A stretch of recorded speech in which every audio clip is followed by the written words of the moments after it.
Sklonili pred krstom i grobom velikog srpskog junaka,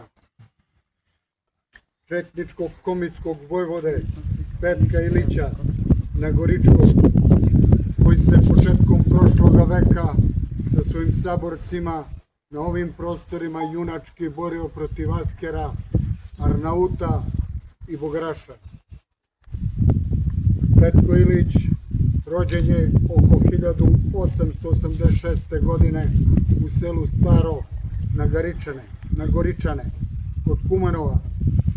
Četničkoj akciji priključio se vrlo mlad, sa nepunih 17 godina, već 1903. godine. U četi Velka Mandračeva, vojvode koje ispada izdao četu jer je tajno sarađivao sa bugarskim komitama. Razoružio je četu i predao Bugarašima koji su je likvidirali. Jedino je pošteđen bio Petko kao najmlađi, ali je poslat u Bugarsku, kako su govorili, na nacionalnu indoktrinaciju. Petko uspeo da pobegne i dođe do Vranja. I vrlo brzo priključio se četi vojvode Anđela Đorđevića. I ova četa nije imala sreće. Vrlo brzo po prelasku granice bila je otkrivena i pored toga što je pružila žestok otpor, doživjela je tragičan kraj. To je najbolje opisao pisac Stanislav Krakov u knjizi Plamen četništva, u priči Samrtno kolo četničko.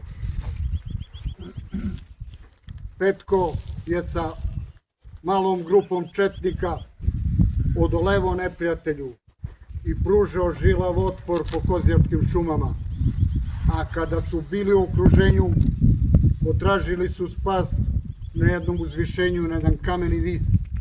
Odatle su celog dana pružali otpor, borili se, kosili neprijatelja. U sumrak nestalo je municije. Odlučili su da se živi ne predaju neprijatelju. Slomili su puške, formirali kolo, klekli na kolena i zagrlili jedan drugog. Mladi Denko je stao u sredini kola i aktivirao bombu. Teško ranjen, Petko je čuo za pomaganje i prišao. U mraku je prepoznao oči Božinove. Utepaj me, Petko, Turci te, živ da me ne fata. Petko u njegovoj torbi pronašao 2 revolverska metka. Poljubio je Božina u čelo i na mesto poljubca smestio vrelo olovo. Poslednji metak je zadržao za sebe. Uspeo se na liticu i pucao sebi u stomak. Pao je u ambis, a reka Pčinja ga je ponela. Matica ga je nosila nekoliko kilometara nizvodno i čobani su ga našli, polumrtvog. Pomoć mu je ukazala četnička majka Mara Kučkarka, a onda je prebačen u Srbiju radi oporavka. Doktor Kustudić je nakon operacije rekao, ako ovaj preživi, bit će to medicinsko čudo. Ali čuda se dešavaju. Petko je preživeo i vratio se četničkoj akciji.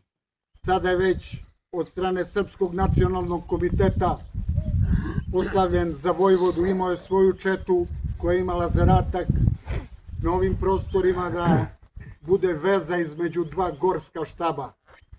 Posle mladoturske revolucije, kad su askeri ponudili četnicima da se okanu četovanja, da predaju oružje i da će biti amnestirani, Petko im nije verovao. Nastavio je četovanje i poginuo je 1912. godine 17. marta u Stracinu. Hteo je u njegovoj želji da bude sahranjen ovde, na ovom mestu, da gleda komitske čete kako prelaze. 1923. godine njegovi posmrtni ostaci prebačeni su i preneti u njegovo selo gde mu je podignut spomenik. Sa samo 26 godine položio je svoj život na oltar otadžbine u borbi za slobodu i ujedinjenje srpstva i stekao oreol besmrtnog ratnika, srpskog viteza i zaslužio da ga ne samo mi, srpski četnici, slavimo i poštujemo, nego i vas celo srpstvo, da ga sledi i nastavi njegovim putem. Veliki srpski pesnik, da završim s tim, Jovan Jovanović, napisao jednu divnu pesmu Svetli grobovi, misleći upravo na ove junake, gde kaže da ti grobovi nisu rake, već kolevke novih snaga. I dok stojimo ovde, mi prisutni kao da nekom čudnom tišinom, samo nama četnicima razumljivom, čujemo iznova amanet Vojvode Petka, koji nam govori: gde ja stadoh, ti ćeš poći, što ne mogoh, ti ćeš moći, kud ja nisam, ti ćeš doći, što ja počeh, ti produži, još smo dužni, ti oduži. To su zbori, to su glasi, kojima se prošlost krasi, što prodiru kroz svet mračni, sa grobova ovih zračnih, spajajući gromkim jekom i božanskom silom nekom, spajajući vek sa vekom i čoveka sa čovekom. Oko svakog svetlog groba prikupljao se život novi, naslednici svetog žara, kupili se sokolovi, piju dušom svetle zrake. Jest, tako je, braćo draga, ti grobovi nisu rake, već kolevke novih snaga.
Videli Petko vojvoda,